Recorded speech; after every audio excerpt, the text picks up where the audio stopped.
الحمد لله رب العالمين اللهم صل وسلم وبارك على سيدنا وحبيبنا وقرة أعيننا محمد وعلى آله وصحبه أجمعين وبعد. جزاك الله خير شيخ جمال وبارك الله فيك وأحسن الله إليك والحمد لله على سلامتك. Inshallah, today, so probably for the next few nights, mornings, today, tomorrow, and then maybe one day, the flavor is how he did certain things, alayhi salatu wasalam. We talked about attributes, talked about his patience, alayhi salatu wasalam, his generosity, his bravery, his asceticism, um, his humbleness, alayhi salatu wasalam, and his humor.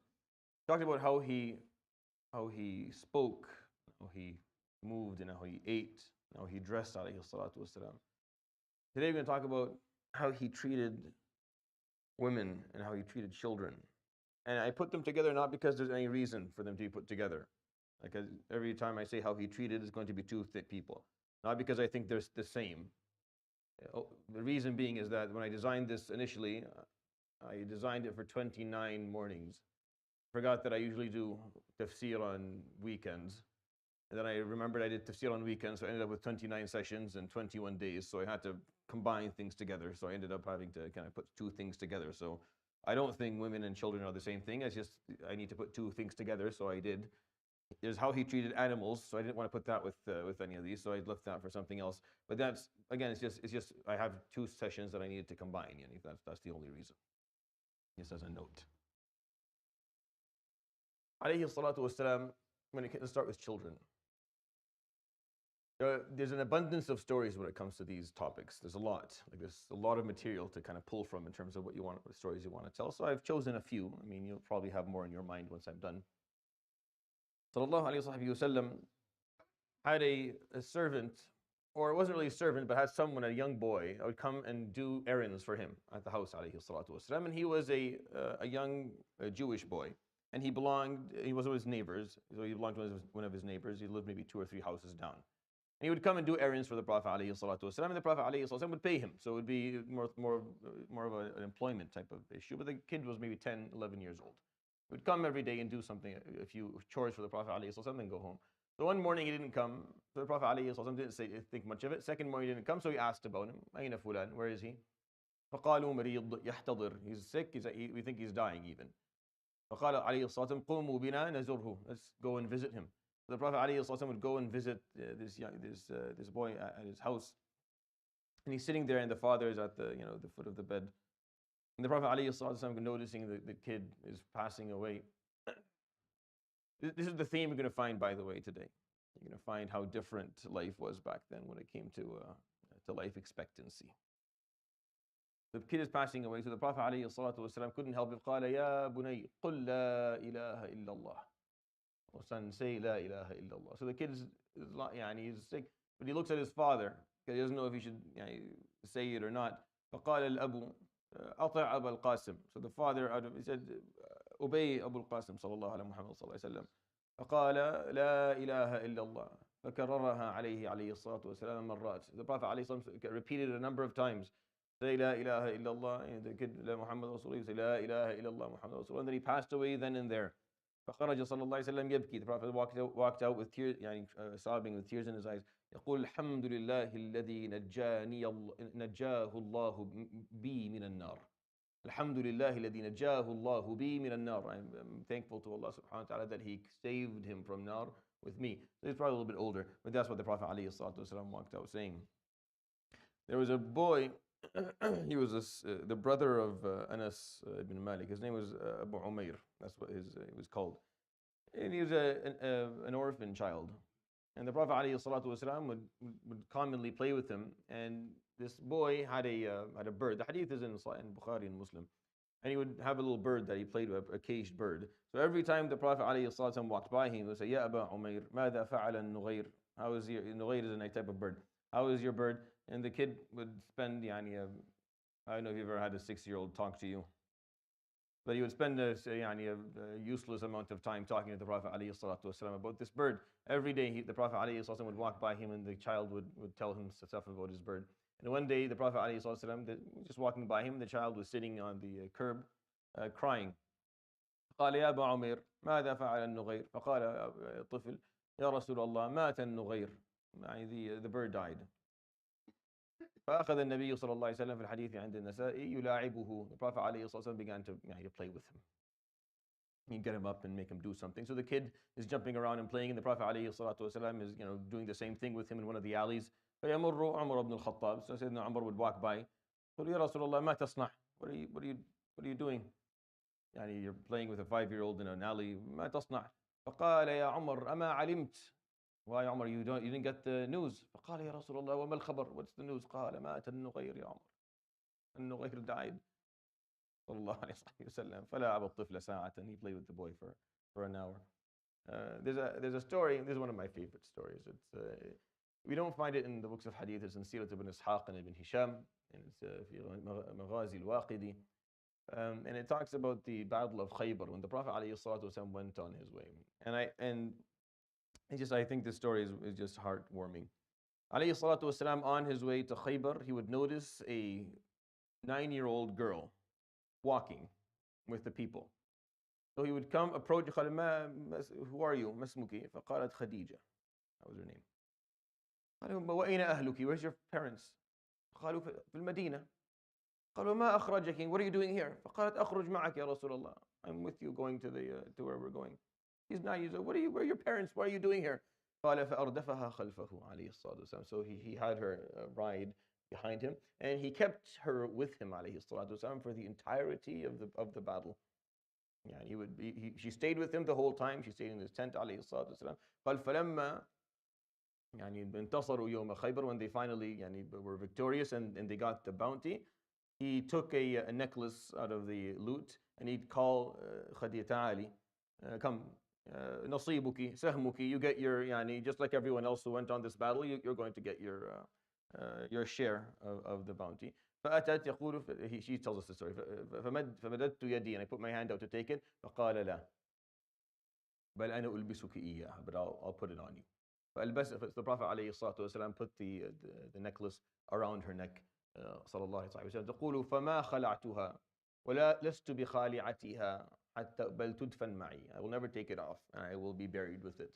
فإذا خرجت يوم القيامة ناديت النبي عليه الصلاة والسلام. I call upon the Prophet. فأقول هذه القلادة يا رسول الله.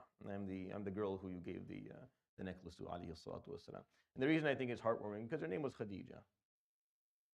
Her name was Khadija. Some scholars say Khadija al-Sughra in comparison to the Prophet عليه الصلاة والسلام towards the end of his life, being reminded of his late wife عليه الصلاة والسلام. Sayyidina Anas رضي الله عنه, for example, lived in the Prophet's house عليه الصلاة والسلام for many years. يقول خدمت النبي صلى الله عليه وسلم 9 سنين فما قال لشيء فعلته لما فعلت ولا لشيء لم أفعله لما لم تفعل ولا نهرني ولا زجرني عليه الصلاة والسلام. I worked with him 9 years. Not once did he tell me for something I did, why did you do it? For something I didn't do, why didn't you do it? Nor did he ever raise his voice on me or yell at me, alayhi salatu wasalam. 9 years, this kid in his house. Wallahi, I can't go 9 minutes. 9 years, alayhi salatu wasalam, doesn't raise his voice once, doesn't ask him anything. He would call him, alayhi salatu wasalam, في الحديث عند الترمذي, يقول يا ذا الأذنين. He'd call him, oh, the one with ears. And he would give them nicknames, alayhi salatu wasalam, that weren't offensive, but were just playful, alayhi salatu wasalam. I wrote an article when I was younger, and this is just an observation for you to understand children in his life, alayhi salatu wasalam. He had 7 children, 6 from Khadija and 1 from Mariya, Ibrahim alayhi salam. From Khadija, it was Al-Qasim and Abdullah. And Abdullah, as far as we understand, or what the majority opinion is, that his nickname was Al-Tahir and Al-Tayyib. He didn't have 4 male children, just 2. Both died when they were very young. And he had Zainab was the eldest, and Ruqayya and Kulthum, and Zahra Fatima radiallahu anhu alayhim assalam ajma'in. All of them all of the daughters would grow up and marry. And he would have alayhi salatu wasalam 8 grandchildren throughout his life, alayhi salatu wasalam. He would have from Ruqayya and Uthman, Abdullah. And Abdullah would die as a child. Kulthum is the only one who never had children. She never gave birth to any children. Zainab radiallahu anha gave birth to 2, Ali wa Umama. Umama would live and would have children of her own, and Ali radiallahu anhu would also die as a child.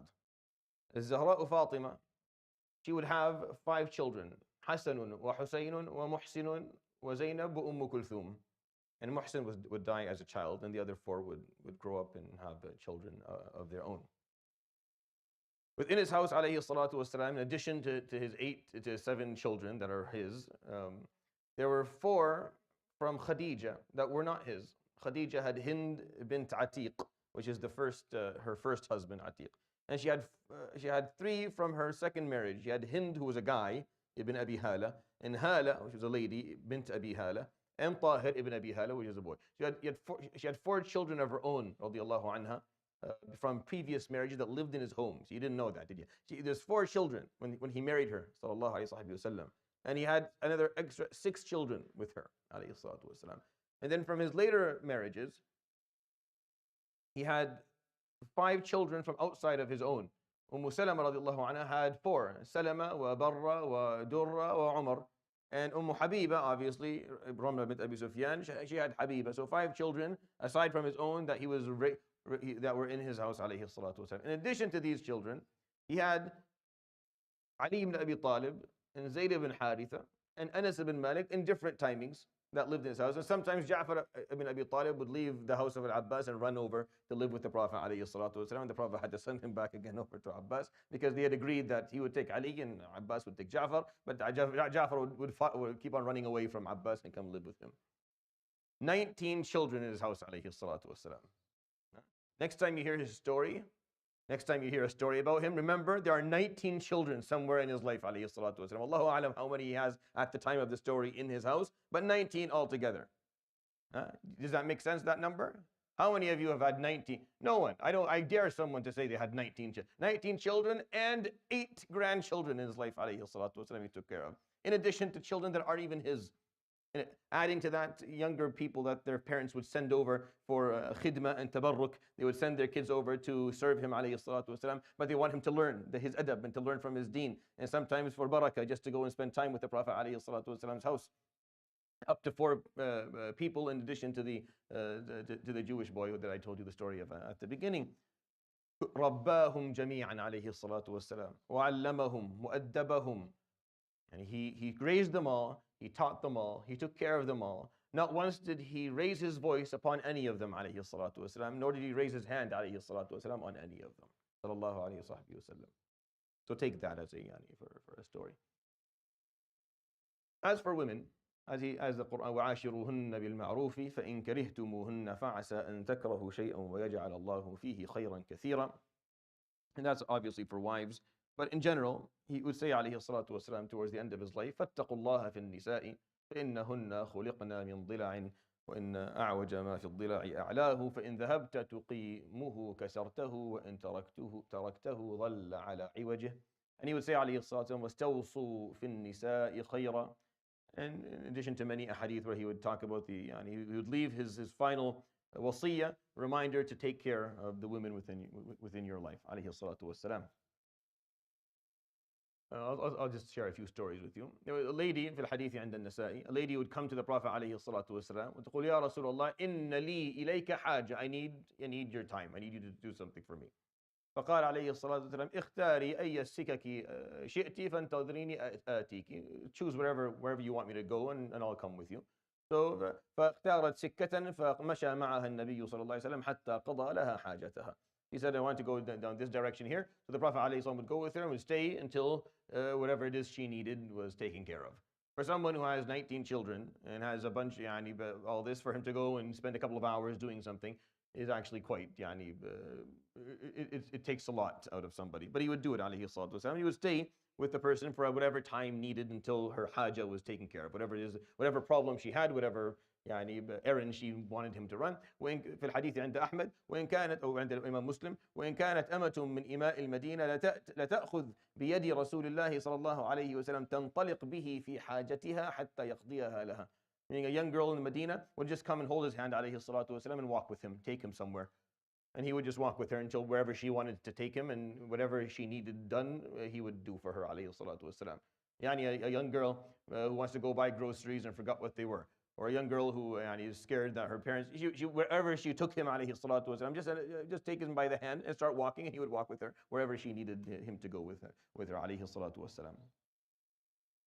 في الحديث عند الإمام الترمذي narrates to us من كان له 3 بنات أو 3 أخوات أو بنتان أو أختان فأحسن صحبتهم واتقى الله فيهن فله الجنة. In the hadith of Tirmidhi, the Prophet ﷺ says, if you have 3 daughters or 3 sisters, or 2 daughters or 2 sisters, and you revere Allah subhanahu wa ta'ala through them, and you treat them well, then you get Jannah. You say عليه الصلاة والسلام من كانت له أنثى فلم في الحديث عند أحمد ما كانت له أنثى فلم يهنها ولم يئدها ولم يؤثر ولده عليها أدخله الله بها الجنة. Whoever has a daughter or a girl or in his home, and he does not mistreat her, he does not bury her, because it was a problem back in prior to Islam, and he does not prefer or treat his male children better than her, Allah subhanahu wa ta'ala will make her the reason for him to enter Jannah. Hadith عند البخاري من يلي من أمر هذه البنات شيئا فيحسن إليهن كن له سترا من النار. Whoever is given the opportunity to take care of a female, and he does his best job and he takes care of her properly, Allah subhanahu wa ta'ala will protect him from the hellfire on the day of judgment. A lady came to the house of Aisha, hadith عند Muslim, and she said, يا عائشة يعني إن أبي زوجني ابن أخيه ليرفع بي خسيسته وإني كارهة. My father has forced me to marry my cousin, his nephew, so that I may elevate his status, because his nephew is apparently not a very good person, and I don't want to do this. فقالت اجلسي, let's sit until حتى يأتي رسول الله صلى الله عليه وسلم. The Prophet عليه الصلاة والسلام would come, and Aisha would say, this is the story of this young lady here. She's saying that this was happening. فقال عليه الصلاة والسلام اذهبوا فأتوا بأبيها, go bring the father. So they would go bring the father, and then he would and the husband, وأتوا بأبن عمها, bring the husband. So he would bring the husband. ثم يسألها يا فلانة ما تقولين, do you want to stay married to this person? فقالت نعم يا رسول الله, I want to stay married to this person. Aisha is looking at her. قالت إنما أردت أن أعلم هل للنساء في هذا الأمر شيء. I just want to know if ladies get a choice in this. But it turned out that they do, but that she wanted to know if she has the right to say no, or if she has the right to end the marriage, as the Prophet عليه الصلاة والسلام. وكان عليه الصلاة والسلام يخصص لهن يوما للتعليم والأسئلة. He had a specific day for the ladies where he would teach and he would answer questions. The hadith عند الإمام أحمد أن يسيرة رضي الله عنها, one of the muhajirat, تقول قال لنا رسول الله صلى الله عليه وسلم, one of the sessions that we had with him where we were alone, عليكن بالتسبيح والتهليل والتقديس وعقدنا بالأنامل فإنهن مسؤولات مستنطقات ولا تغفلن فتنسين الرحمة. He would tell them عليه الصلاة والسلام, increase the amount of tasbih and tahleel and taqdees, all the types of invocation that you have, and use your fingers to count, because Allah subhanahu wa ta'ala will ask your hands what it is that they did throughout their lives. And don't forget, because if you forget, you will lose your empathy. And this is very important sometimes to understand that some lessons we have in the sunnah of the Prophet ﷺ are specific things he said to women, and so others are specific to men. This is very important context. A lot of people read his hadith ﷺ and do not understand that this was a piece of advice he gave them ﷺ in a closed setting. He didn't give it on the minbar. So a lot of the ahadith that we have where a wife is being told to treat her husband in a certain way, this was not a minbar hadith. And he didn't get on the minbar and say this. He told the lady this. This is something between him ﷺ and his daughters and his sisters, teaching them ﷺ. So understand that context, because it matters. Because it matters. Not everything he said ﷺ can be held on the heads of people. No, but some of this is specific. It's his advice to them ﷺ. They may choose to take it, they may choose not to, but it was not given in a public setting. So it should not be reminded to them in a public setting, if you're understanding what I'm trying to say. This is very delicate and precise in understanding when the Prophet ﷺ and how he talked about certain things. He was very accurate and when he talked about these things. ﷺ. There's a lady by the name of Khawla bint Tha'laba. I'll tell one more story or two and then I'll let you go. Khawla bint Tha'laba radiallahu anha. She is the lady in the Quran who was called al-Mujadila. There's a surah in the Quran by the name of Al-Mujadila. And Khawla bint Tha'laba was the Mujadila. Her husband, ظاهر عليها, Al-dhihar is when you, this is a way men, yani mashallah, very, my Arab men, amazing, wallahi, even from Jahiliyyah, just, he found ways to make sure that they would, this is a way to oppress women, where you would say something, so he would say, Anti alayya ka dhahri ummi, you are to me like my mother. So now the lady is trapped. She can't be with him as a wife because he just told her, you're like my mother. He made an oath. And if she says, I don't want, they're going to say, what, you're better than his mother? And now she can't say that. Doesn't. So socially, she can't say yes and she can't say no, and she's stuck in the middle, and she's neither married nor not married. So the man just cornered her, and she would continue her life that way.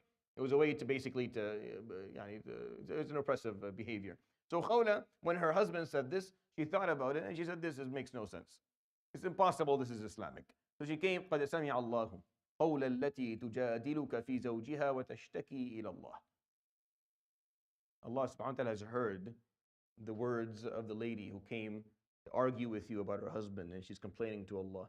وَاللَّهُ يَسْمَعُ تَحَاوُرَكُمَا. And Allah is listening to your discussion with her. إِنَّ اللَّهَ سَمِيعٌ بَصِيرٌ.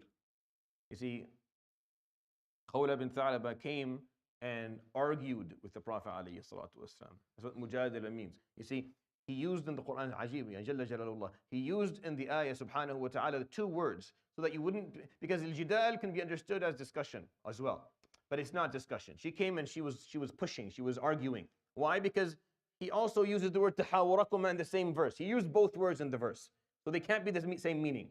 When he uses two different words, that means one means something different, or else he would just use one word. So he used both words. So you can't say mujadala was discussion. Tahawurakuma is discussion. Mujadala was an argument. She came in and said, this must be haram, ya Rasulullah. The Prophet ﷺ said, I don't know. I don't have shar. I can't say. I can't say it's haram because I don't have amr. The Prophet ﷺ, unlike today for scholars, he can't do, he has to wait when it comes to an issue of jurisprudence, especially when there's a hukum involved. He has to wait for Jibreel to come and tell him what he thinks, alayhi salatu wasalam, when it comes to an act of, when it comes to an issue of jurisprudence or a ruling. He can't just give it out. He has to wait for something to come to him. So he didn't have it. So Khawla is pushing, saying, but it must be. It's not impossible. It doesn't make any sense for this to be acceptable for what he just did to me. And he's telling her, I don't have a ruling yet. Give me time. And she would come back, but Ya Rasulullah, without a ruling, this should be something that you see to be. And the Quran would come and document her words, radiallahu anha, and of course make it haram and put a whole expiation system for someone who would do it. Hani bint Abi Talib is the Prophet alayhi salatu wasalam's cousin. So one day there was a man who was running, who damuhu mahdur, meaning someone who had killed Muslims, and his life was, if he was to be caught, then he can be executed. So this man, min Hubayra, he would knock on the door of Hani asking for jiwar, asking for someone to protect him, because Ali ibn Abi Talib happened to be Ali, who's after him with the sword. So Hani would say, get into the house. So she'd bring him to the house and close the door. And then Ali would say, open up and give me, and let the man out. فَتَقُولُ أَجَرْتُهُ, I have given him my jiwar. Jiwar means I have given him my protection. And the word jiwar, and this is, فَقَالَ عَلِي وَمَتَى كُنَّ النِّسَاءُ يُجِرْنَ. And when did women give protection? Give me the man. فقالت لا والله لا تدخل. You're not allowed into this house. I offered him my protection. So they argue. So Hani said, والله لأشكوانك إلى رسول الله صلى الله عليه وسلم. I'm going to go and tell the Prophet. تقول فذهبت إلى النبي صلى الله عليه وسلم فإذا هو يغتسل وفاطمة تعمل. He was having a shower عليه الصلاة والسلام, and Fatima was holding the clothing for him. Hani gives salam. فقال مرحبا بأم هانئ. أهلا وسهلا. What can I do for you? فقالت يا رسول الله أجرت فلانا وعلي يريد رأسه. I've offered him my protection, and Ali is asking for his head. And Ali is waiting for the Prophet ﷺ to say, women do can. فَقَالَ قَدْ أَجَرْنَا مَنْ أَجَرْتِ يَا أُمَّ هَانِئ. This is hadith in Imam Ahmad. And we have granted the protection to the person that you have granted protection to. Ya Hani radiallahu anha wa ardaha. The Prophet ﷺ had a door in the Masjid al-Nisa, specifically for them. And he did mubay'a al-Nisa alayhi salatu wasalam. Meaning he also had specific bay'ah. He would offer them, he would let them have a pledge just like the men would. You see, all of the Sahaba of the Prophet ﷺ offered bay'ah, all of them. The Sahaba had to come and pledge. They had to put their hands in the hand of the Prophet ﷺ, and they would say what it is that they're going to live by, and what it is that they're going to die by. And this was the agreement that the Prophet ﷺ had. And every pledge, by the way, was a little bit different. And I love it. One of the things I did is I went and I kind of followed how many pledges, like how many wordings are there in the Sunnah of the Prophet ﷺ, of the Sahaba saying, I gave my bay'ah, and this is what the bay'ah was about. And you'll find maybe 7 or 8 different wordings. And it's interesting, the Prophet ﷺ did it in maybe slightly different ways, depending on the person and their context and the time that was on it. I just find it very fascinating. And he did that for Nisa. He never shook their hands, but he offered bay'ah to the ladies as well, عليه الصلاة والسلام. تروي عائشة in the hadith and Muslim, قال كنت ألعب بالبنات, meaning they had little dolls. She would like to play when she was younger. قال فَرُبَّمَا دَخَلَ عَلَيْنَا رَسُولُ اللَّهِ صلى الله عليه وسلم. Sometimes you enter the house, وعندي صاحباتي, and I had my friends over and we were playing. ففررن, they would get up and run away. فقال عليه الصلاة والسلام أنتن كما أنتن or كما أنتِ. Stay as you are. Continue to do what you want. And he would just go by his business. عليه الصلاة والسلام. And this is just a glimpse of how he treated children عليه الصلاة والسلام in his life, and his relationship with women in general in the community عليه الصلاة والسلام. He empowered people عليه الصلاة والسلام. He granted them space. He granted them autonomy. People were not afraid of him, alayhi salatu wasalam. They felt comfortable around him. They felt comfortable to come and argue with him, alayhi salatu wasalam, and to ask him for things and to discuss things and to open topics that were sometimes even not commonly opened with leaders. They felt that they could come to him with anything, alayhi salatu wasalam, and they were given the ability to do so. And that was the importance of his model of leadership, alayhi salatu wasalam, 1400 years ago.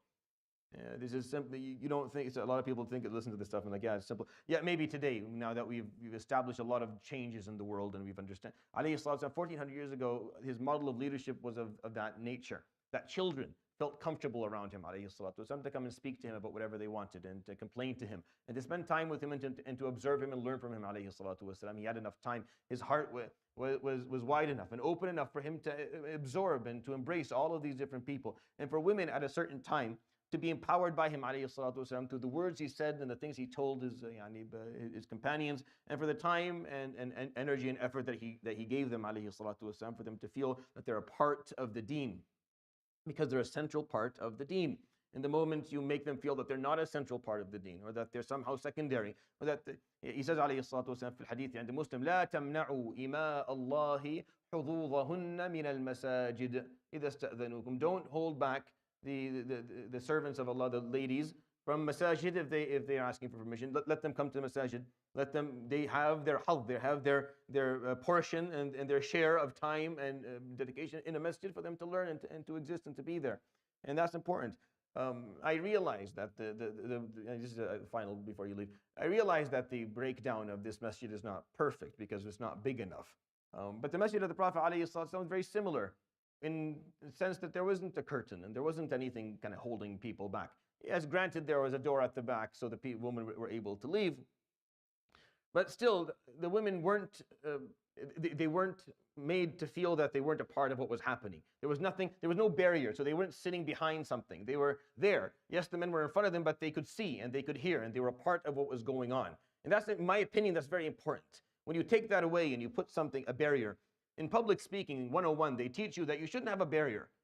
There shouldn't be any. You'd never sit with desk in front of you if you speak. Just something like that, just as simple as that, can make the person in front of you feel alienated and feel that this is not as intimate and meaningful as it should be. So you shouldn't have anything between. That's why even something like this it's a barrier. These barriers aren't for the purpose of intimate explanation and talking. It's not very helpful. So when you put an actual barrier up, you can only imagine the person on the other side of the barrier, how they feel about things.